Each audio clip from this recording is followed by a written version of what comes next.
So Schopenhauer says when we read another person thinks for us, we merely repeat his mental process. It is the same as the pupil in learning to write, following with his pen the lines that have been penciled by his teacher. And that is an interesting way to say it, but I would I would say that only occurs if you're completely devoid of thought. Like to me, the what really happens when you read is that you tap into the mind of someone else, and you're like, okay, what is that person thinking? And then you go like, oh, okay, well, that's what that person is thinking, and then you start thinking about what that person is thinking. So it's like you're not copying it. Instead, you are knowing, you're tapping into that knowledge, and then you're thinking about it. It's like I can't really read, and I know it's the case for many people. Can't read Nietzsche for a long time. Like you do 2 pages, right? But even if it's just one aphorism, you read it and then you're just there, like with the book in your hand, like your brain just thinking about it, like, what did it mean?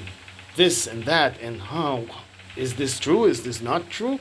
Is this possible? Not possible? What did he mean? What do I mean?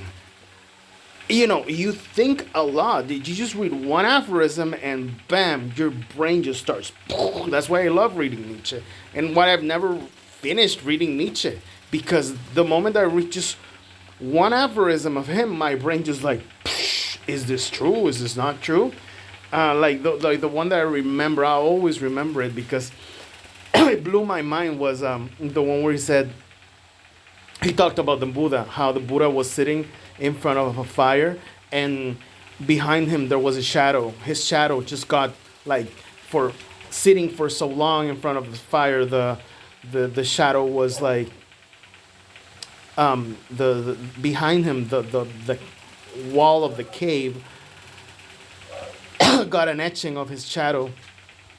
And so when the Buddha disappeared and he left or he died or whatever, the the shadow itself remained there. And that was a problem, one of the problems about the death of God. It's like you kill God and then you worship his shadow, and that's one of the big problems with Christianity, that's what they did from the get-go, from the beginning. So that's how nihilism is part of Christianity. In any case, that was Nietzsche. And then I thought about it, and I'm like, does this mean that? Like, I was just thinking about it.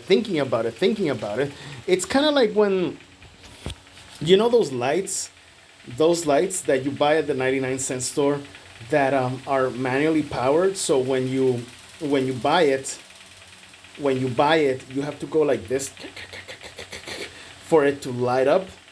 That's what your brain does. It's like you read something like that, and it's like, and your brain starts going like, it just powers your brain reading something. I mean, fiction is another thing.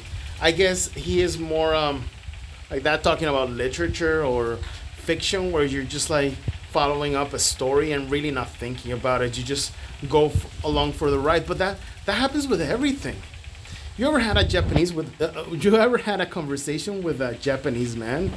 It's like you're there like, oh, so desu ne. Oh,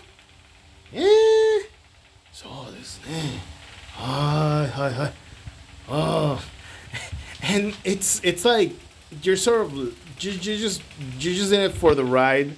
You're not even thinking about it. It's just like you're like looking at your fucking watch because there's nothing like substantial. It's just like, oh, this and that, and my wife this and whatever. Like Yeah, sure, whatever. Schopenhauer, you're right. When I'm talking to a Japanese man, that's exactly what I go through. When I'm reading some type of book that I'm just reading for fun, with like a work of literature, some fiction or whatever. But that's the whole point of the book, not to think about it.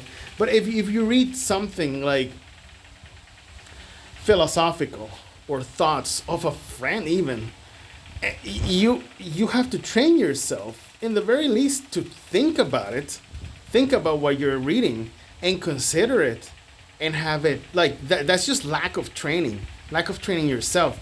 But just because you read something from someone else, does not mean that you do what he says here, where another person thinks for us. No, it's not. That's not the case. You train yourself to think for yourself, which you should know. Like every elementary school kid should think for himself. And then afterwards, when you read this, you like train yourself to read and think about this stuff you read. There's no point in not thinking about it unless that's the point of whatever you're reading. You know? So so yeah, I disagree with Schopenhauer on this thing.